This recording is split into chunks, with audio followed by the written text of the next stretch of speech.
Hey, friendo, Steve here. And Larson. And welcome back to Going In Raw, the only pro wrestling podcast you need to be listening to right here at youtube.com/Steven Larson. Available wherever podcasts can be found, and of course, taped live at the Twitch at twitch.tv/Steven Larson. So, yesterday we discussed the idea of doing a Triple Mania Reyes stream this Saturday. Yes. And we were sort of on the fence because it was like, oh, they're only going to show 4 matches on Fight. But then during the day after we recorded the podcast, they brought that number up to 6. Guess what, Triple Mania, Triple A. we'll cover your show. We'll cover your this show. Saturday. What You, time to me, start? I think hopefully the Enforcer. Damned if I know. Probably 5, 4, who knows. All right. Sometime in the early evening. Yeah, here. something like that. We'll work that out. We'll clarify all that. And then we're doing War Games on Sunday, too, yeah? And then we're going to do War Games on Sunday. We'll just go stream. We're not No gonna recap, just stream. No recap. We'll just stream. We'll talk about War Games on Monday if need be, if anything relevant happens. So, yeah, there's that. And then, of course, this Thursday, we've got the Numbers Don't Lie. John Cena is going to be going under the microscope using Going In Raw math exclusive to Friendo Club TV members. You can get access to that live or on demand and in the audio realm. Yes. At patreon.com/Steven Larson. If our Twitch chat, if you guys are watching this or as you watch this right now, Nightbot has the link for that. Please, Go vote, please. Click on that. You can vote on it at the Patreon as well. Also, YouTube channel members, it's in the community tab there. You can vote on John Cena. Do you have your numbers in mind yet? No, but I do remember the last time we did you and I informally. Cena was like he had huge numbers. Yeah, like massive. The game numbers. like almost that dude, all tens.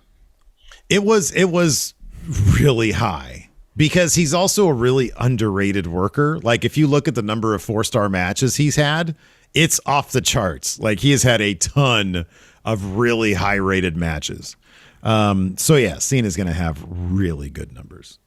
So anyways, that should be a lot of fun later on today. Also exclusive to Friendo Club TV members, we're going to do a bonus episode talking about the year in Going In Raw. Yes. And what's to come for Going In Raw. Yes. It's always fun. You know, we do this. The people who are putting in on the Patreon, Twitch subs, YouTube channel members, you know, we like to discuss business for them because, you know, they're putting in. They're the investors. Yes. So this is the investor stockholders, call. if you will.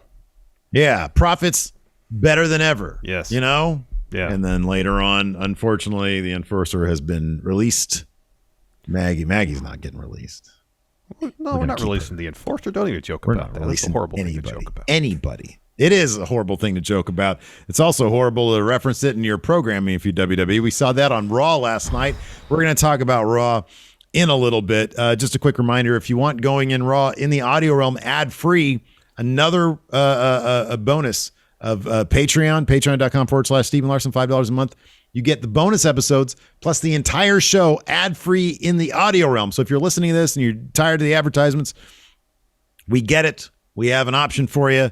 Patreon.com/Steven Larson. You can import your RSS feed into whatever podcast app you use. I don't think you can do that in Spotify, but everything else you can. Yeah, the other ones. So yeah, check that out. Of well, course, there's also it was goinginraw.supercast.tech.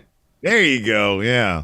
It's kind of a mouthful. But yeah, the show itself, no bonus content, but the show itself, ad-free, $3 a month. Mm-hmm. You can get that as well. Yes. We're going to talk about Raw, like I said, in just a moment. But first, this is something that's been on my mind because he's like one of my favorite wrestlers ever. He's, you know, the father of one of my favorite wrestling brands of the past now, NXT 1.0, Triple H.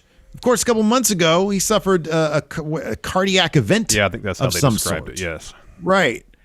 Do we have an update on Triple H? So during the latest edition of the Sunday Night's Main Event podcast, Dave Meltzer did give some information on Triple H's status, stating that his cardiac event was, quote, very, very serious, and added that despite being seen touring the WWE's new office building, Triple H has apparently yet to return to anything resembling a full-time role. Dave added that he doesn't know if or when he'll be back to his previous position with the company, knowing that there was, quote, a lot of stress in doing what he was doing, but he does suspect that he'll come back in some form at some point. Yeah, that's scary that, it was that bad. That's very scary. Yeah. But yeah, I mean, that's, I guess it's good that he's not rushing into anything. Exactly. Yeah. Overwork yourself. You get the idea, from everything we've heard in WWE, that it's like, if you're in, you are in, like, with everything you have, like you're there. Like Eric Bischoff was like, yeah, I didn't really feel like taking creative calls at 2:00 in the morning while I'm trying to sleep. Doesn't work for me, brother. And that's why he didn't last very long as creative. I think he even said as such. Yeah. I don't want to keep that kind of schedule. That's ridiculous. I mean, you got to separate your work and life. But for Vince McMahon, they're sort of the same thing. And I guess he expects that of everybody else as well. Yeah, this seems to be the case. Yeah. So yeah, our best wishes to the game, to terrorizing Jean-Paul Levesque. To Paul Levesque, yes. The game, the King of Kings. Yes. Hunter Hearst Helmsley. Yes. The cerebral assassin. Paul. Said the game already, right? Said the game. I think that's all of them. I think it's it, right? That's all his nicknames. Yeah. He's got a lot of nicknames. It's got a lot of nicknames. It's got a lot of nicknames. All right, let's talk Raw. I thought there was a lot to like about Raw. They focused on wrestling, which is always a huge improvement on episodes that don't focus on wrestling. Yeah. That being said, there is a couple of head-scratching things. Okay. One, you alluded to it early in the show, why they felt the need to reference release talent in their storylines. Yeah. It's tactless. It's tacky. I don't think it's a good look for the company to work something in that affects people in very real terms into a storyline like this. It rubbed me the wrong way. Yeah, dude. Like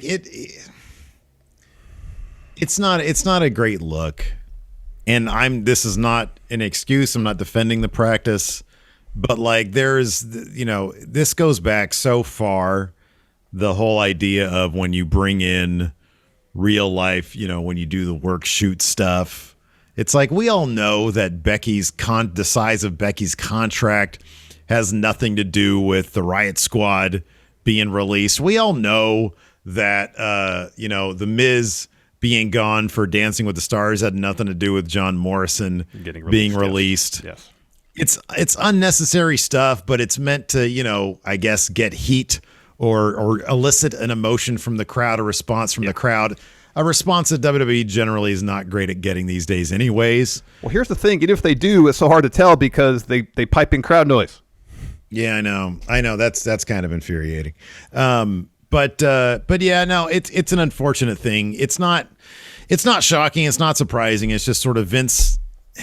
I just think that there's obviously a disconnect between, how Vince McMahon and I guess, the higher ups at WWE feel about what these releases are versus what like normal people think of when they think of people losing their jobs is like something horrible and something that should be treated sensitively. And with Vince McMahon, it's like, well, it's just business and we can talk about it and it gets a response and, blah, blah, blah. So I don't know, man. It is what it is. It's nothing different than WWE. They've said they've been far more insensitive in the past, and that ain't gonna change anytime soon. It's a bummer. I'm with you about Raw, though. I think that I was sitting there, I was enjoying Raw. I was, and I didn't even think it was like, oh, well, it's better than absolute garbage. I thought it was pretty decent. Look, man, when I'm wrong about something, I'll admit it. And I know it's because the WWE doesn't have a great track record about like following up with things. But the idea that last week they had Liv Morgan with Cryface, and it was because they had planned on referencing Becky Lynch's Sabi promo from Survivor Series this week. I thought Liv Morgan was on fire on that mic. I thought she was great. Yeah. I thought during the contract signing, she wasn't stuttering. And then I thought they had a very clever way to further advance her strength, her positioning heading into her title match next week with that 5-on-5, which was a really fun match. Yeah, it was fun. I thought it was a really clever idea of booking as opposed to can they coexist? Like, oh, if Becky had said something like, Liv, I went to management and I put us in a tag team together, a collective groan from the universe, right? Yes. But exactly. instead, let's see how well you can lead the locker room. Let's do a little mini Survivor Series of 5. Well, it wasn't elimination, but it was a 5-on-5, heels versus faces. Liv's at the forefront. She got the finish. And you're actually forwarding other stories, Bianca and Doudrop. Yep. I was like, what am I watching right now? I know. And I thought the finish of the main event was actually made sense. It was Kevin Owens. The whole episode was manipulating not just Seth Rollins, but Sonya Deville and Adam Pearce. He was manipulating the entire situation. And down to the very last, basically, minute of the show, he was manipulating Seth to get his way, get into that title match at day one. I thought that was pretty solid. A DQ finish that actually made sense. The second head-scratching thing for me, maybe you can help me make sense of this, because right now, thinking about it, I can't. This whole Vince Austin theory thing. What is this? Expect the unexpected. You got to expect surprises around here. Like, what the hell is this? I thought if you're gonna have Vince and Austin Theory, I guess the idea is Vince taking Austin Theory under his wing because, as he said last week, you remind me a lot of myself. But just to hammer home this one point, literally 1 point over the course of 4 or 5 backstage segments, you got to be ready for anything. Expect the unexpected. You got to be ready for any surprises. And doing it in like the least clever way possible. I just don't get it, how it's supposed to advance Austin Theory. I thought, sort of like Damian Priest, I thought what he was doing before, being the kind of the seemingly goofy guy who actually comported himself really well in the ring. He kind of talks crap about his opponents and to his opponents by doing the selfie thing. I thought that was fun. But if he's going to be stuck in Vince's office for several weeks, when it's obvious that Vince doesn't like being on camera anymore, I don't know how it's really going to help him. I guess you could make the point that, well, Vince may like him, and that's going to help him. But as a viewer watching this, I'm like, I'm not sure this is going to help Austin Theory long term. I think Vince is caught up on Succession, and he sees himself as Logan Roy, and he sees Austin Theory as his Kendall. Well, I don't know. I do think that point that you just made, the idea that's out there that Vince probably really likes Austin Theory. Austin has everything. He's got every ingredient. And I wonder if Vince sees that. And you know how Vince can be. Remember, like the very last Vince McMahon match. You and I were there.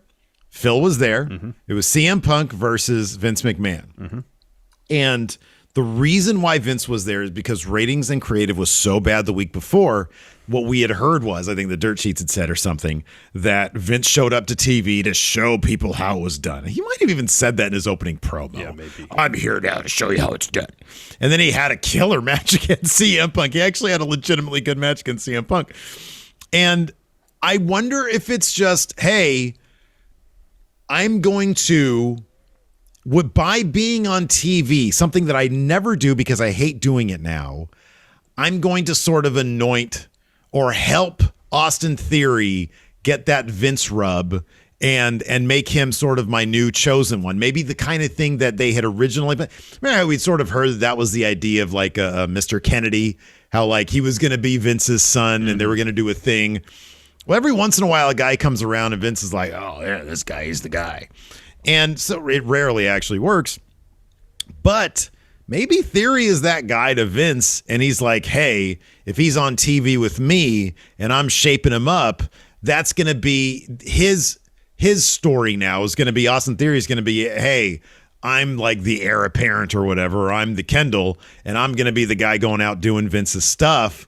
And that's going to put him in a big spot. Now, will that actually, in the real world sense, help Austin Theory? I have no idea. With creative like this, I'm pessimistic that's going to come to pass because I was left watching these segments thinking, how is this supposed to help him? How is this supposed to advance his character? Other than he's supposed to like prepare better? I don't know. I know that I'm not going to dog Vince like outright. A lot of the times when Vince is very hands-on with something, he'll nail it. He'll do pretty good with it. He nailed Kofi Mania. Kofi Mania was apparently Vince's stuff, and that came off really well. I mean, you could probably name all sorts of other shit that's just terrible. I mean, Raw over the past 18 months, but writing Roman's promos and making him say "suffering succotash." Right? Yeah. There's plenty of crap out there. But that being said, I don't know. I didn't necessarily dislike these segments. They weren't the most effective in the world. No, and I think if it was a situation where one built upon the other and there was something at the end that really hit home on some point other than Austin Theory just isn't ready, I don't know. I'm going to give it. I'll give it a couple. I'm fine giving it a couple weeks. This week didn't bother me all that much. He had the introduction last week. This week, Vince seems to have taken a liking to him, and he wants to, wise him up a little bit. If we go through 3 or 4 weeks and it's sort of the same thing, like he's preparing him by sort of smarting him up to these various cliches and tropes and conventions of the WWE universe and the WWE creative process, then, I'll probably be over it pretty quick. If it's obvious that it's going nowhere and they don't have a plan for it. But I don't know. I have to give it some time in order to really start pissing on it. But yeah, I mean, it wasn't necessarily the strongest, content, but also I'm kind of intrigued because Vince doesn't like being on TV seemingly. And he's doing this. I get the feeling it's because he's like, man, if I play my cards right, this could be the next John Cena. And also, when Vince sees a problem, usually his diagnosis that he needs to be more hands-on. More Vince. He needs to be more Vince. Needs more Vince, Yeah. And usually it just means he's more hands-on from the creative standpoint. But I guess on this occasion, he feels like he needs to be on camera again. Yeah, I don't know. Maybe he enjoyed it last week and he's like, hey, let me bring this Theory guy in. And I don't know. I'm kind of curious about it. I think a lot of people have some good things to say about Austin Theory backstage. Because he was heavy in Evolve before all this. Yeah. So I don't know. We'll see. If he's like the new, guy, I think we'll probably find that out over the next couple months anyways. There could be, I'll just bring this up this one point real quick. Mm-hmm. Given how Roman's push went, and to those of us who pay attention to wrestling news on a daily basis, it's obvious that was a directive from Vince, make Roman the guy. Yeah, right. Now, is there a danger in utilizing Vince in terms of pushing Austin, given that history, and people might react negatively towards that? Because I know Austin Theory is a completely different performer than Roman Reigns. I understand that entirely. But given the association, if they have a close association on camera with Austin Theory and Vince, are people just naturally going to react negatively to that, just based on the idea that in the past Vince has shoved people down our throat? If Vince is playing this as the Great Santini, if he's treating him like shit until Austin explodes on him, I think that'll get a good reaction. I think it will. I think people want to see somebody check Vince. I think people have always loved that. I mean, it's probably the best feud of all time is somebody checking Vince's ass. And so if that's the idea, if the idea is he wants that moment at the end of season 2 of Succession when you're like, oh yeah, Kendall's sticking it to the old man, taking season 3 out of the equation, of course, when Kendall's just a big piece of shit. If that's the thing, it might work if they're efficient with the storytelling. Yeah, they're efficient with the storytelling. Yes. As you said, Austin Theory is not Roman Reigns. Austin Theory is miles ahead of Roman Reigns 10 years earlier. I mean, the guy does have a good promo behind him. He's got a great look, tons of charisma, good wrestler. Mm-hmm. It's just putting him in a situation where you want the crowd, and maybe Vince thinks there's no bigger reaction, just like 25 years ago, than somebody checking my ass.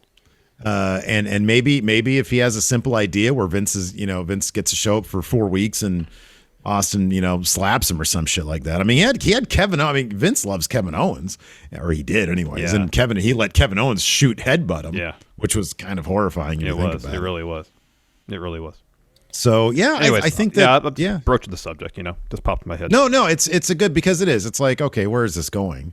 But this, in this instance, I'm willing to wait and see and see where they go with it, because I do love that it's not like Austin's in the 24/7 scene or even like, trying for the U.S. title. This seems like it's a bit more. I feel so bad for Damian Priest, by the way, speaking of the U.S. title. They have made him interestingly, in trying to give him multiple dimensions, they made him so one-dimensional. I know. And it's so the sad. Same thing every week. It's the same thing over and over again. Hey, the boys are back. CM Pulse is rating us with a party of 38. What's up? Shout out to the Deadlock Podcast. DP Dad. They're going to be chanting that. That's going to be good stuff. Heck yeah. Anyways, so it opened up with Seth Rollins. Thank you, Pulse. Big love to Steven Larson. Just the one guy, though. The one guy. We're one guy. Yeah. Which one of us is Joe Gacy and which one of us is Harlan then? I'm telling you, man, there's not. So yeah, I get to be. Are you Brad Pitt or am I, or are you Edward Norton? Wow, I don't know. I think we're a couple of Ed Nortons, to be honest with you. Probably. Man. I'm not sure there's a Brad Pitt among us. Don't think there is. Yeah. Let's take a quick break here to get a word from our sponsor, Paint Your Life, Steve. Yeah. The holidays tend to make me quite sentimental, which is another reason I'm so happy I got this fantastic portrait of you and me and Sid from Paint Your Life. It really brings back some great memories of our time at our old office. I mean, yeah, man, I agree. I'm looking at that painting right now. It is great. And I'll be honest, I miss some things about the office, but I'm racking my brain now, man. I kind of feel like Sid was never actually in our office ever at any time. What do you mean? Sid, the wrestler, was never in our office. That he doesn't live here in California. All right, well, we can, just remember things differently, I guess. But one thing we can agree on is that Paint Your Life makes it easy to get custom-made, hand-painted art on your walls. You just send them a picture, and one of their world-class artists will hand-paint you a portrait at an affordable price. I mean, look at this. Look at this incredible piece of art. I got to remember some of the greatest times in Going in Raw history. Me, Steve, Sid. And it only took about 3 weeks. So if you're looking to get the perfect holiday gift for someone you love or for yourself, then check out Paint Your Life. At paintyourlife.com, there's no risk. If you don't love the final painting, your money is refunded, guaranteed. And right now, as a limited time offer, get 20% off your painting. That's right, 20% off and free shipping. To get this special offer, text the word RAW to 64,000. That's RAW to 64,000. Text RAW to 64,000. Paint Your Life. Celebrate the moments that matter most. And before we get back to the show, let's get a word in from our sponsor, Manscaped. So, Larson. Yes. It's the holiday season, man. So it's time to start thinking about what gifts you're going to give from Santa's sack. And if you want to guarantee that the people in your life take care of their sack, then give them the gift of Manscaped, the leader in men's below-the-waist grooming. Yeah, their top-selling Performance Package 4.0 has what a guy needs to keep their package in tip-top shape.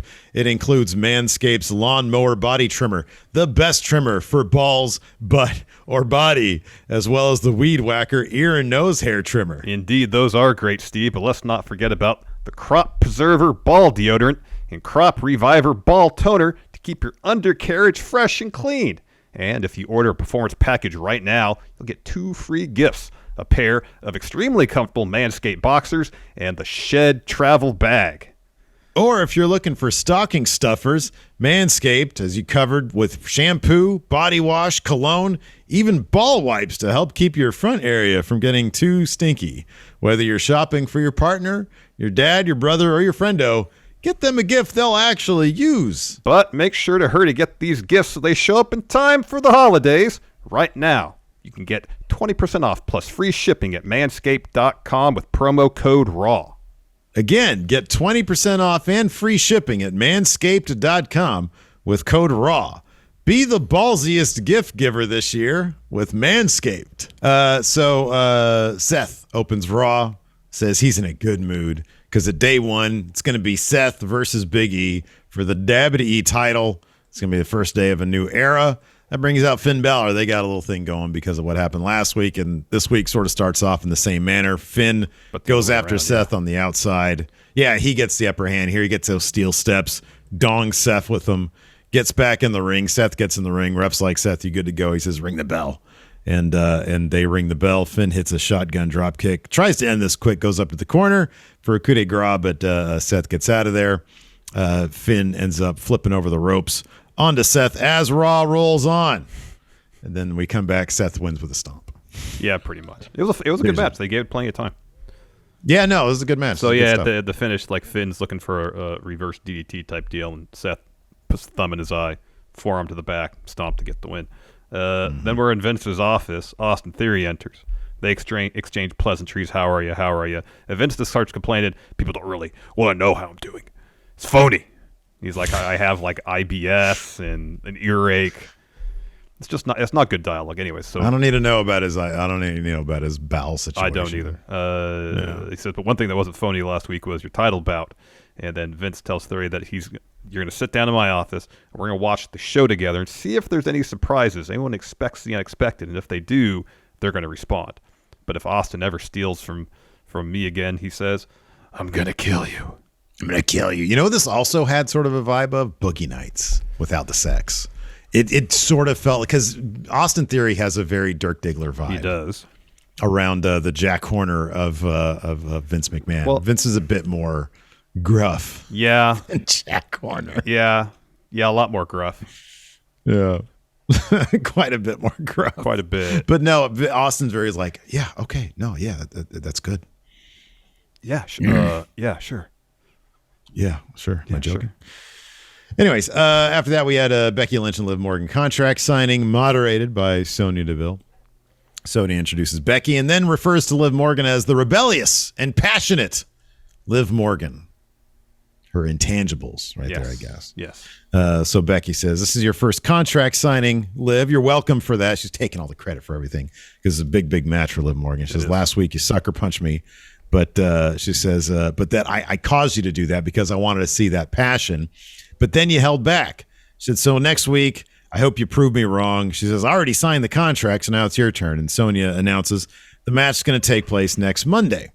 Becky says, oh, Long Island, you might feel pretty crappy about not getting the title match, but you should feel bad because your crappy Islanders haven't won much of anything anywhere. Yeah.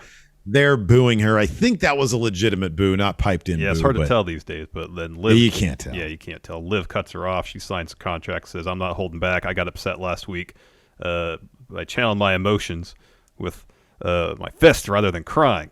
And she says, sort of like how you, Becky, cried after your match against Charlotte after Survivor Series. She throws that .com interview of Becky giving a really emotional interview about. Oh, there was tears. There were tears. There were tears about how shoot tears. Like her friendship with Charlotte is like basically no more, and the feelings, those feelings in terms of how they relate to that particular match. So Liv comes back and says, "Who knew that you, Becky, cry like such a little baby?" She says, Becky, you're the reason your friend is gone, just like your big, fat, greedy contract reason my friends are gone. She calls her a bully, says, how does it feel that you become what you once despised? And Liv says she learned from Becky's mistakes. She's not that. She says, Becky, you're not the Becky I admired, but I'm also not the Liv you left behind. And if my punch last week wasn't enough to show you what I'm capable of, maybe this one will. And she's about to deck her again, and Sonya keeps them apart.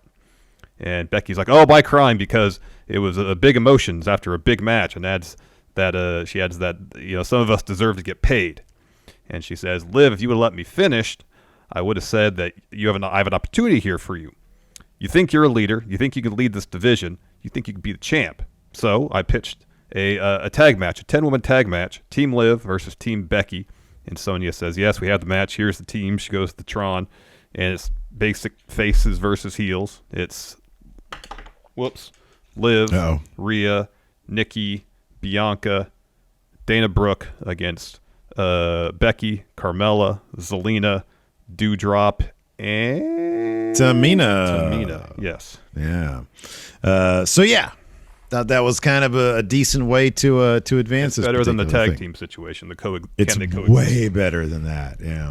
Yeah. So backstage we've got Randy and Riddle.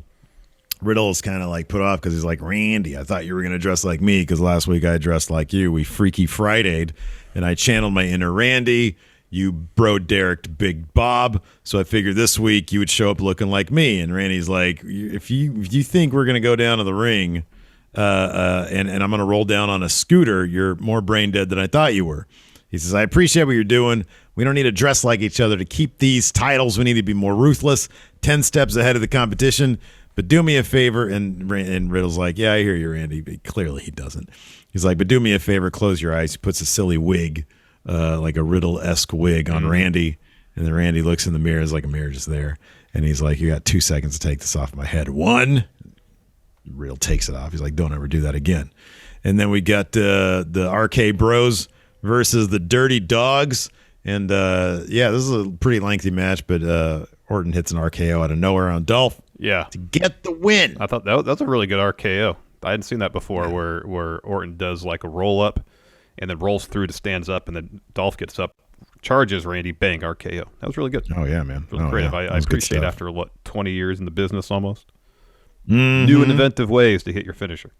When he's having a good time, Randy he'll keep it going, dude. You got that right. After that, we had Seth Rollins. He's backstage. He walks up to Kevin Owens, and he's wondering what Kevin Owens wants. And Owens says, it's an exciting night for you, Seth. You beat Finn. You get your title shot at day one. He says, but you're not the only one who's got some huge news. If I beat Big E tonight, I get added to the title match at day one. And Seth says, all right, you got any more jokes? And Kevin Owens says, no. That's true. And Seth's serious, like, no. I'm serious about this. You're lying. You're a liar. You're a liar. And Kevin Owens says, go ask Adam Pearce. And Seth says, he will, because I don't believe you, because you're a liar. You're a liar. So then he goes and he does that. He asks Pierce, and Pierce is like, I didn't say anything about that. And Seth is like, okay, yeah, that's great. Okay, great. So he leaves, and Sonya's like, well, what's going on? And Pierce is like, Broheim just said that Kevin Owens said that if he wins tonight, he's going to be putting that match. And Sonya's like, that's pretty good idea right there. That's not a bad idea. Pretty good idea. Not a bad idea. So there's one thing that we forgot to mention in our opener, is that of all the dream matches, I'm assuming they're saving. They're saving Edge versus AJ Styles, which at this point is kind of the match that everybody wants to see. I'm assuming they're going to save that for like WrestleMania. But they're giving us Miz versus Edge. That's, you know what? No disrespect to Miz. He's had a great career. That's a bigger head scratcher to me than anything on the show. Yeah, it was a bit confusing. So he's had a career that most wrestlers would love to have. He's had a great career for himself. Miz has. It's entirely acceptable to say, I appreciate this man's career, but I don't miss him when he's gone. I don't give a shit about ever seeing him again. And the only reason I thought he was kind of cool last night is because his wife is with him. And when they're together, she enhances so much about The Miz because they legitimately have good chemistry. They seem like a couple who legitimately. I will never forget that the John Cena, Nikki Bella versus Miz Maurice feud. And it was like, everything Miz and Maurice is saying is true. Why are they the heels? I know. And it totally played out, too. I know. They have legitimately good chemistry. They seem like wonderful people. Maurice is endlessly charming. Absolutely. Charming. Here's the thing, and Edge mentions this in his promo a couple times. He's got a very small window. He doesn't have 10 years of career in front of him. I think he's, maybe signed like a 3-year deal, I'm just guessing. Mm-hmm. Yeah. So you got to maximize those matches to get as many eyeballs on your product as possible. And Edge versus Miz might be an entirely enjoyable match. Problem is, it's not going to get eyeballs on your product. Edge versus AJ, that's a match people want to see. And I know AJ is involved in this thing with the Moss. I understand that. Then give us Edge versus Finn. People be way more into that bout. The list he has is awesome. I know. AJ, because so Edge comes out. He says, I missed you guys. I'm back. Last time you saw me, I was surviving a Hell in a Cell against Rollins, and now Seth is number one contender, but he deserves it because, man, that guy who home invaded my house, he's on another level these days. He's doing great work. That felt like a shoot. Yeah, right? He says, I'm here to talk about the fact that I'm on Raw. I'm in Strong Island. There's a new set of opponents for me, and he lists them off. AJ, Kevin Owens. Kevin Owens is about to be gone. Let's get that in the books now. Let's do that now so we get that match. So that when I Google Kevin Owens versus Edge, I don't just get some 2K19 simulation. Exactly. Finn Balor, let's get that match now. Let's do that. Big E, Damian Priest. He says everything's wide open. And then awesome. And it's just like, no, you just named everybody I want to see, man. Not this guy. He's got Maurice with him, and she looks great. And both their outfits are sparkly, amazing and they look great and stuff. Yeah, it was great. Oh man, they're awesome. So he comes. They both come down. So Miz, you can go ahead. And he just starts complaining. It's like, they gave Edge this huge return treatment, the press release, and all that. He says he's been gone for a month, but Edge apparently lives for the big comeback, and names several instances where he got hurt, stepped away, yada yada. Says meanwhile, I, the Miz, been representing WWE on Dancing with the Stars, yet I don't get the triumphant return, but what irks me the most is tonight, right here, right now. This doesn't make much sense. It's like he forgot a clause in this sentence. One of the greatest female superstars of history, Maurice, is back. But there was not I didn't feel like he described how that was irksome to him in any way. Yeah. I think because... I think the idea is they didn't get the triumphant return. Yes. That was the idea. She didn't get any shine either. Yeah, but the way it was phrased, it sounded weird. And the thing that I love the most, though, is when he's saying that, they cut to Maurice, and she just has the most, goofy, loving look on her face, like, oh, he loves me. Yeah, it was oddly phrased. It's very adorable the way they act with each other. It legitimately is. Yeah. I mean, it was just an awkwardly phrased point. And so he's like, I was listening to a list of people you had your eye on. I noticed that I wasn't on your radar. And Edge says, well, I didn't mention you because I thought you were still, he said, painting yourself up like a genie in Dancing. Yeah, he did the blue genie thing there in Dancing with the Stars. They ran this thing. It's asinine. I mean, what's his name? Schumpert? What's his first name? Yeah. Amon Schumpert? Yeah, Is that his name? Yeah. He was doing, I saw some clips of that shit. I was like, oh my God, that's so impressive. It was the first time I've ever been impressed by anybody. I've only just seen clips of it. Yeah. I'm sure dancing is a very impressive thing, but it does nothing for me unless it's Shiv on the dance floor. So anyways, Edge is like, yeah, I thought you were busy painting your face. And Maurice says, while you were out chopping wood, my husband was being the most charismatic person on that show. And Edge is like, didn't you come in ninth place? And Miz is like, only because my fan base forgot to vote for me. He says JoJo Siwa has a more devoted fan base. Yeah. And he says, while I was out dancing with the stars, you were dancing with a body riddled with injuries. And Edge is like, so you come out here and complain. You could have told Sonya and Pierce what you want because it's what you deserve. He says, but you didn't. You interrupted me because you know what puts you in the main event scene. So I won't do the easy thing and get this crowd to chant, Miz sucks. And of course, he gets the crowd to chant, He does Miz it sucks. Anyway. They What'd you think of Edge's Temple of the Dog shirt? I didn't realize he had a Temple of the Dog shirt on, really? Yeah. Oh, well, that's a throwback. That's awesome. What's the best song off that one album they did? It's got to be Hunger Strike, yeah? It's probably Hunger Strike because it's got Eddie Vedder on it, too. So anyways, Miz says, how dare you? I'm an era-defining superstar, and I deserve respect. 6 months ago, I was WWE champion. And he says, and you were the opening match while I was main eventing WrestleMania against John Cena like a million years ago. And he says, you were great in this ring, but I surpassed you long ago. This time you should have stayed home for good. Edge says, you come out here and you say I should hang it up, and you're probably right. My window is small, but I fought with every fiber of my being to get this back. And every guy in the back, they want to test themselves against me. That's called mutual respect, something you could have had, but you waltz down here, bitching and moaning. Little Miz needs a pat on the back. So fine, I'll give you that. You made it here from Tough Enough. You wrote notes on your hands and made it all the way to the main event, and you beat Cena. You did that, and I jerked the curtain that night. You have people on other shows saying your name just to get a cheap reaction. You live rent-free in a lot of people's heads. That's a reference to another wrestling promotion. It is. Called All Elite Wrestling. And a promo between CM Punk and MJF, yes. Right. So just in case people out there didn't know that. That's what they were referencing. We're here to tell you the inside scoop. Yes.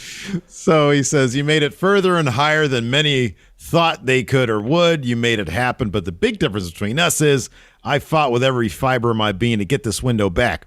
But you use this to further your other pursuits so you can leave while your partner gets fired. Ooh, that's tacky. Line number 2. He says, so let's do this now. Jump, Miz. He's trying to get him to jump. That means attack him. And Miz acts like he's going to, and then he says, no. And I'm like, God, that'd be awesome if Edge was like, okay, cool. Can I wrestle Finn now? It's like, where's Finn? What cracked me up about this is that Miz is acting like he's going to take his jacket off, but it's obvious his zipper got stuck. It's so stuck. Awkward. And so he's even backing up the ramp doing this, trying to get the zipper unstuck. He really should have tried to take it from off, over his head and get stuck in it. Over his head. He's sitting here like Lex Luger. Here's the thing. After you leave, don't mess with it because it makes you look kind of foolish. You're there. Oh, you look like an idiot. Yeah. Trying to get your zipper undone. Oh, just man. leave it alone. You're not going to fight. Just get out of there. Don't touch the zipper. That whole concoction looks great when it's on, but it looks like Camarado's gear, but a lot more expensive. Yeah. Because it looks like literally, isn't Camarado's thing he's supposed to be like a straight jacket or something? Kind of. It's like a duster jacket too. It looks like one of those super hyped up, what was the fella? Houdini gears. Yeah. It's we're going to suspend them. A full length coat, Yeah. It looks very heavy. Them from the top of the Empire State Building and put him in a jacket of some sort. Yes. Watch him escape. After that, we had an AJ and a Moss interview. So AJ, after getting shot in the face with the fire extinguisher, acting like he can't see well. He's got the sunglasses on. And the dynamic between AJ and Amos in this interview was actually fairly entertaining. It was, yes. I like how Amos was positioning him so he's supposed to be talking in the direction he was supposed to be talking, all that kind of stuff. So anyways, AJ saying he knows why the Street Profits shot him in the face with the fire extinguisher. It's because they couldn't beat him or Amos. He says, see, I'm wearing these glasses because I can't see. Amos had to trim my beard this morning, and doctors aren't sure if I'll get my vision back completely. And he says, I never thought the Prophet would stoop to this level. He says, they gave me literally the smoke right in my eyes, but when there's smoke, there's fire, and he promises that the Prophets are going to get burned. Didn't quite work out that way, though. We had that match next, the Street Profits versus Alpha Academy. AJ and Amos came down to do commentary. AJ still playing like he's blind. But, of course, towards the finish of the match, when Montez Ford is going up to do a frog splash, AJ runs up to the apron to try to distract him. He gets shoved off immediately, and they're like, oh, my God, he can see just fine. Montez hits his frog splash to get the win, and Amos is looking down at AJ like, dude, you had me trim your beard. like you tried, and AJ, look on AJ's face was priceless. He was like, oh, man. Because they hold on him forever. Yeah. And you see him go through several stages of, I just got found out. I look like an idiot. I have to rethink my entire strategy. This isn't good. Yeah. And on top of that, I lied to Amos. Yeah. After that, more Vince and Austin Theory backstage. Vince is asking Theory what he thought of AJ's surprise. And Austin's like, oh, I thought it was pretty good. And Vince says, it was freaking horrible. It was terrible. See that coming a while away. You got to be more attentive. Yeah, look at me when I talk to you. So there was this running thread where Austin's so nervous he keeps on looking away, and Vince keeps on getting bugged by that. Look at me when I talk to you. Backstage, we get a quick shot of Dana Brooke chatting it up with Reggie. Owens is backstage, insisting he's getting added to the title match day one. Was this a segment with Seth? No. Yeah, so Seth finds Kevin Owens backstage, and he says, oh, you're a liar. I just talked to Pierce. He said, you never talked to him. And Kevin Owens says, well, I'm not lying. If I beat Big E tonight, I'm getting added to the title match at day one. Yeah, he manifested it. He really did. Then we had Damian Priest versus Apollo Crews. Of course, all these Damian Priest matches are now just waiting around for whatever thing is going to trigger Damian Priest for that other side of him. And in this case, it was Aziz sort of dumping him off the apron. And Aziz starts acting like he didn't do anything. Ref sees it, ejects Aziz, and then the camera goes to Priest, and he looks up, and he's got the mad face on, and it's so sort of stupid. Remember that stretch of time where in NXT where Keith Lee would always do the thing where he'd rise up into frame behind somebody? Now they're kind of doing that with Priest, where he's rising up behind the apron, the ring. Yeah, it's so overboard. It's so cartoonish. He is lost. He's lost me completely. I could care less. He seemed like a normal, relatable dude. It's like the kind of dude you want. He's got charisma. The crowd likes him. He comes off but then he's also a badass, and he's got the rock star thing going. Now he's just a gimmick. He seemed like a real person. Yes, he seemed like a real person before. Now he's a gimmick. Yeah. Anyways, he got the win. He flips the switch and then hits the choke slam off the apron into the ring was pretty cool. Hits the Reckoning after that to get the win. Then Seth goes back into Pierce and Sonya's office. He's like, Kevin Owens is still spouting lies. They should do something about it. And then Pierce breaks the bad news for Seth. And he's like, Seth, Sonya thought it was a good idea. It'll up the stakes of the match. It'll make the match better. So we're going to add that stipulation to the main event tonight. And Seth says, Pierce, you lied to me. Kevin Owens has told me the truth. What is going on? He's very confused. Oh, yeah. Super confused. Then we had the Mysterios versus the Hurt Business in tag team action. Again, they're just sticking to some wrestling, and I like it, because it's a fun match. Mysterios are on the same page. I think Dom picked up the win here with the splash. Yeah, Is that with Cedric, the frog splash? Yeah, Yeah, Cedric, that's right. Yeah. It's a bummer that they got Hurt Business back together and just did absolutely nothing with them. Dude, I'd rather them doing this than the 24/7 stuff not together. But yeah, they seem to be sort of rebranding Lashley, I guess, now as like a relatable face because they had that video package. Yeah. So I don't know what they're gonna do with them, but or with them, the other Hurt Business guys. But I don't know either. I don't know. Yeah, it's all very strange. It never should have broke them up at the first place. Then we got the 10-woman tag team match, Team Liv versus Team Becky. This match was a lot of fun. A lot of overlapping stories going on here. It did seem to be a bit more of a showcase for Rhea Ripley than anything because she was in a lot of this match, and they were focusing on her pretty extensively. But it was tons of fun. Like this, it was really long, and it was just a really fun match. Lots of stories being told. Liv ended up getting the win on Tamina with her finish. Right afterwards, Becky comes in, attacks Liv. Doudrop attacks Bianca, and then Bianca hits an amazing spine buster on Doudrop that had the crowd gasping because it was so impressive. Yeah. And then Liv countered a manhandle slam attempt from Becky into oblivion. To send Becky going and guaranteeing Liv's going to lose next week. Yep, stand tall math. Then we get more Vince and Austin Theory. Vincent says that Liv's team was very impressive. Austin's like, yeah, it was great. And then Vince asks Theory, do you think Becky's team expected that? Theory says, well, I don't think so. And then Vince says, well, you got to expect the unexpected. And when it's a surprise, it has to really be a surprise. But if it is a surprise, then you're screwed. It's so dumb. It is. This is the one I'm like, what the hell is going on here? This is the one segment I'm like, this is ridiculous. And he says, if you expect a surprise, then it's got to be a real surprise. By the end, it barely made any sense. It from the start, it kind of was off the rails immediately. Yeah.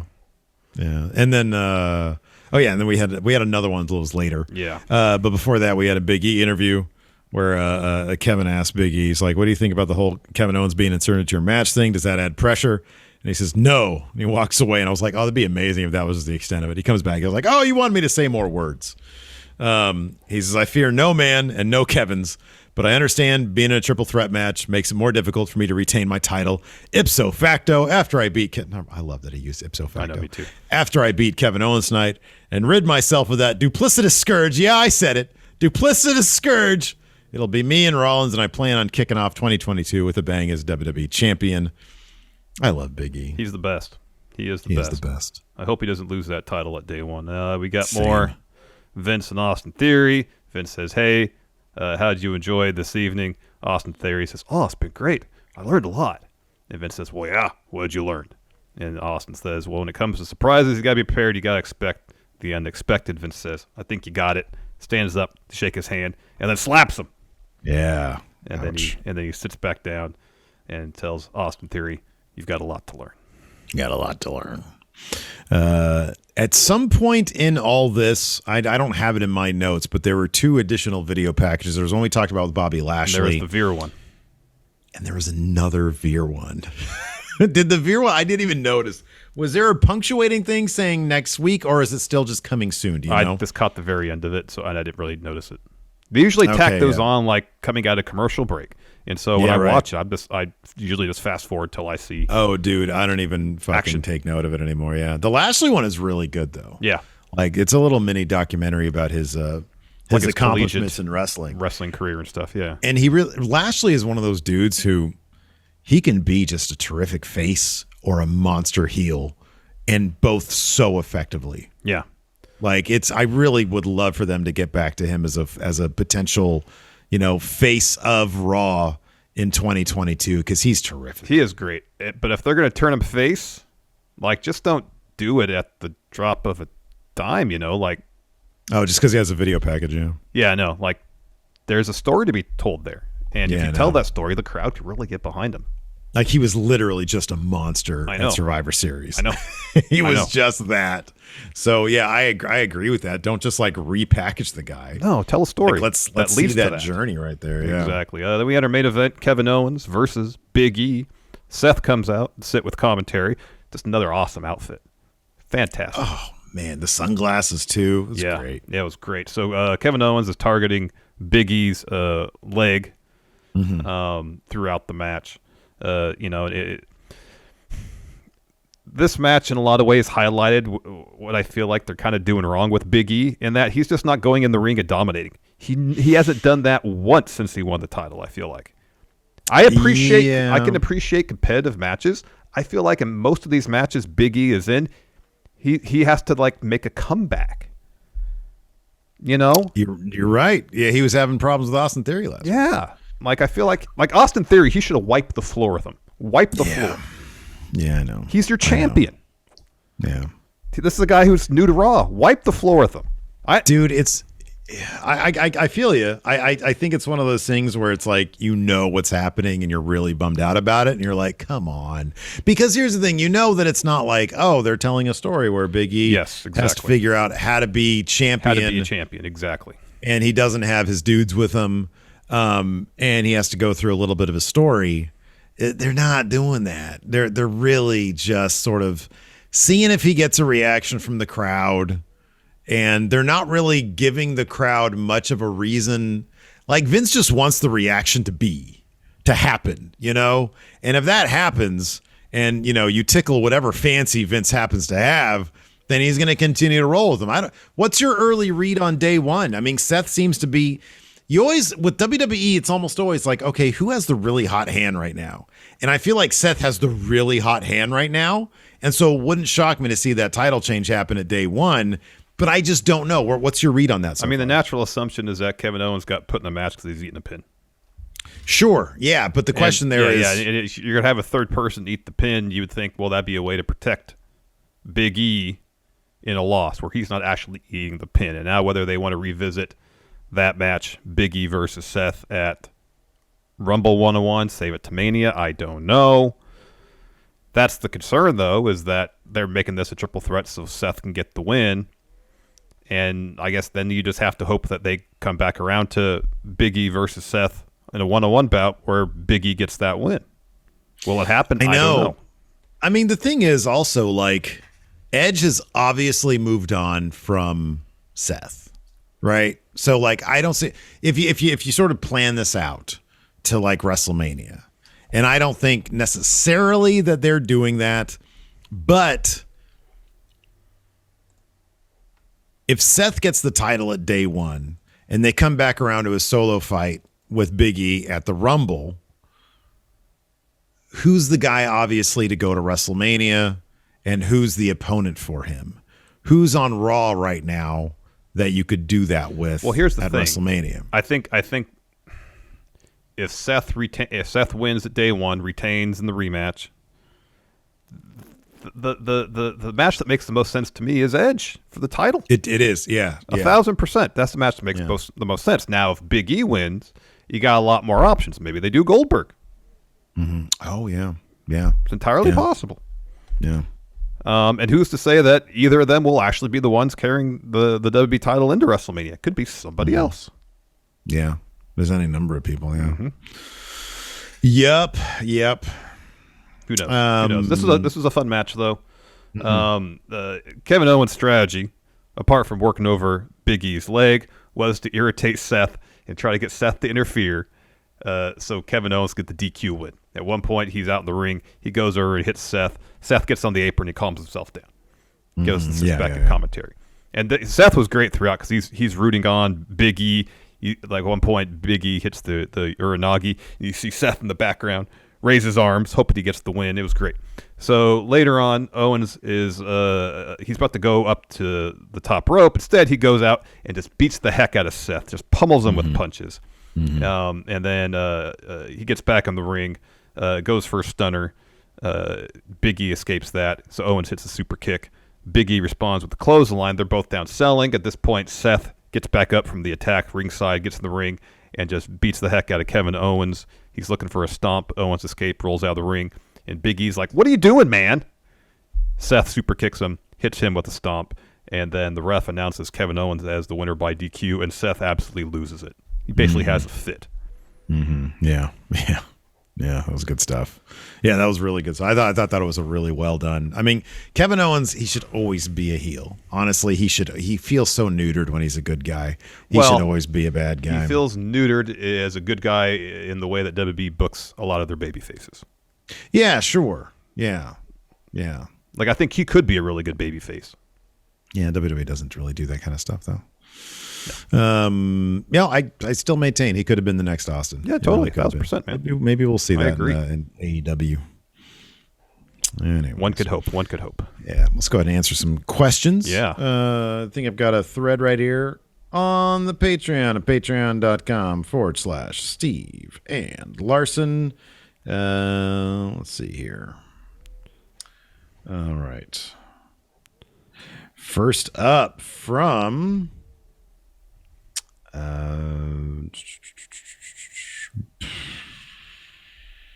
Wolfpack for Life. Odds of Kevin Owens picking up the title to persuade him to stay in the WWE. 2% botch. I don't see it. I don't see it. Yeah, I don't see it happening either. It's more likely he's in there to eat a pin. Yes, I do see that. I see that. It wouldn't shock me if it was like big ending stomp. You know, that would not shock me at all. If Big E hit Kevin Owens with a big ending and then he immediately got hit with a stomp from Seth, and then maybe as Kevin Owens is starting to recover, he gets hit with another stomp, and then Kevin Owens eats the pin. Yeah. Patrick Oliva asks, will Going in Raw go through a name change in 2022? This is the question. Now, later today, Friendo Club TV, we're going to be doing our investor call, if you will. Yeah. And I guess if we open the floor to questions, that would be the time to ask such a question. We can address it. Correct. Yeah. Let's see here. Shane's birthday tweet says, since Miz is considered the safe to work with when returning from major injury, who would you replace him with when he decides to wrestle less or stop wrestling? So there's two names that I'm aware of that are noted for being really, really safe workers. It's Miz and it's also Randy Orton. Yes. Like Randy Orton has a reputation of being an exceptionally safe worker. Outside of those two names, I don't know. Yeah, those are the two that I've like heard of. I do wonder if just in the short term, if Miz was the guy chosen because he works a really boring style, and maybe they're just like, hey, I'm going to do some extreme shit with Kevin Steen on his way out. I'm going to, where I'm eating apron power bombs or whatever. But like, just for now, can I just, take it easy? Take it easy. Have the Miz. Yeah. Yeah, who knows? Joe Juarez, when Kevin Steen makes his AEW debut, do you think he'll come out to his old ROH theme or something brand new? If what we've seen of late is any indication, odds are it'll probably be something new. But it's not a certainty. I don't know. I guess it depends on the who owns the rights to that particular song. Yeah, I have no idea. I don't know. I feel like it's kind of been 60-40 new song versus retaining old theme for people that have come in. That's just a guess in terms of the ratio, but I could be wrong. Yeah, I don't know. Dang says a Veer video pack. I agree with this. A Veer video package should feature his short-lived baseball career. Do the kind of thing they're doing with Lashley, but with Veer. Let us get to know the man. I know. But again, Bruce Pritchard's in charge, and usually what's his philosophy about all that? People don't want that. They don't want to know that he's a real person. They want to know that he's a wrecking machine. He's an attraction. Somebody here mentions, maybe somebody in chat can loop us in, but David Matushek says, I think it's Scooter. He says, what is the possibility of WWE being sold off if Taya Valkyrie's tweet turns out to be true? So I don't know what that tweet. Oh, you do? You know? Yeah. She said, I don't remember what prompted this, but she more or less said, I believe that she thinks within the next 5 years they're going to sell. I mean, I've often thought that, like, instead of chasing a bunch of like TV deals, knowing that those are kind of like, I don't know, like at around their next TV deal, wouldn't shock me if NBC Universal was just like, fuck it, we'll buy the WWE. Exactly. Yeah. King CTM, a little off topic, but with Finn eating losses since Kyle O'Reilly, what is the end goal with him? Is he going to be one of the people who lets his contract run out when it comes? You know, we heard or read that, you know, he's going to move to Raw and kind of have the Drew McIntyre spot. Obviously, that's not the case. No. So I don't know what role they see him fitting into necessarily. Man, I don't know. Like, he could be the type of guy, but then Nakamura's in a comparable position where you put the mid-card belt on them and they really elevate that mid-card belt. But as we see on SmackDown, they put the IC title on Nakamura and don't do anything. They do nothing with it. They pair him up with Rick Boogs and apparently kind of push Rick Boogs. Yeah, dude, when you think about Finn Balor, you honestly do think about, even, I'll be honest with you, as much as I liked his run in NXT because of who he was and how he sort of transformed himself, they just didn't do everything they could do with Finn Balor. Yeah, Finn Balor is a badass when he's surrounded with a bunch of dudes. You know, like, you just go back to Bullet Club and look at how cool that was. And sometimes that's just the appeal of factions. And it's so simple. You put a dude with a bunch of dudes and they just come off cooler, you know? And it's like, Finn is kind of that. He could run, like, he is the kind of guy who should have dudes around him, and he runs roughshod over the place, and they create havoc, and he's got the belt, and he's, you know, you could do a lot with that, but they just don't. They just don't. They don't do it. No, they don't. They don't. Well, I thought his run in NXT, the most recent one, was probably the best stuff he's done since being with the company. It's definitely the best stuff he's done, and it's still not as good as it could have been. No, you know? Not even close. Not even close. Yeah. That we can agree on. Like, if that dude ends up leaving WWE, like, if somebody doesn't put him with Gallows and Anderson, then they're just fucking up, you know? Because, like, who wouldn't want to see those three dudes just going around wrecking things? Yeah. Yeah. Let's see here. Luisa Reza, the wild card, asks, do you think Big E's title reign would be more effective if it was with a reunited New Day? I personally don't think so. And as much as I love him being his rebranding as Seinfeld enthusiast, I do think that a sort of change in his journey, not an attitude change, not changing his personality, not changing who he is, but some sort of signifying change in his journey would have made this title reign at least start in a more effective way. But like you said earlier, he really just should sort of be a dominant guy. Yeah, he should. You know, he should be. Yeah. But yeah, I do think that they should have just changed. I don't know. Just to me, I always go back to Triple H's JR interview. You know, when he left DX and he was like, man, you know what? I've been eating shit for so long, and I was a secondary guy, and I was the guy who took the fall, et cetera, et cetera. And I'm not saying at all that Big E should do that specifically. I'm saying that it was a signifying change in his journey where Big E has gone through a fairly traumatic thing. These dudes, his brothers that he's been with for so long, they're now gone. It's happened twice, and so in consecutive years. It's happened twice. So you have some motivation there. Change it up a little bit. And let's get something fresh. I feel like he never really had that. And I feel like that could have sort of given him a clean slate. Yeah, maybe. I think the more significant issue now is that he's just not wiping the floor with people. And so it just kind of feels like that simple, yeah. Yeah, and right now it just kind of feels like, well, it feels like a matter of time before they decide to put that belt on somebody else, because it doesn't feel like they're giving him the push with the full backing. Yeah, that it probably really needs to solidify him as champion. It's like, as you mentioned, they're just putting him out there as champ, see what kind of reaction he gets, and Vince will randomly decide, all right, that's a large enough sample size, and then go one way or the other, either keep the belt on him or put it on Seth. Reinvention can help so much. Like, you see Seth Rollins, and he's the hot hand right now because he has reinvented himself in such an effective manner. And again, I'm not suggesting that Big E should change his personality, but reinvention helps. It really does. And we all go through stages in life where we change ourselves, and we go through things that make us change. And with Big E, I haven't seen that, and I'd like to see that because it just keeps the journey fresh. And unfortunately, it's just something that WWE is not really too interested in. No. Seemingly not. Yeah.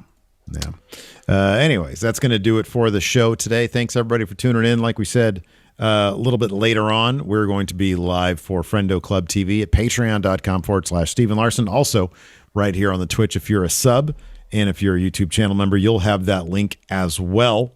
And then tonight over at twitch.tv/MFSteve here, myself and the Enforcer are going to be live doing our live reactions to NXT 2.0. Oh, goodness. On the road to War Games. It's the go home. That show is just, you have to watch it with people. Like, it's just so much more fun. So we're going to be doing that over at MF Steve here. Thanks, everybody, for tuning in. We appreciate it. Till next time, we'll talk to you later. Goodbye.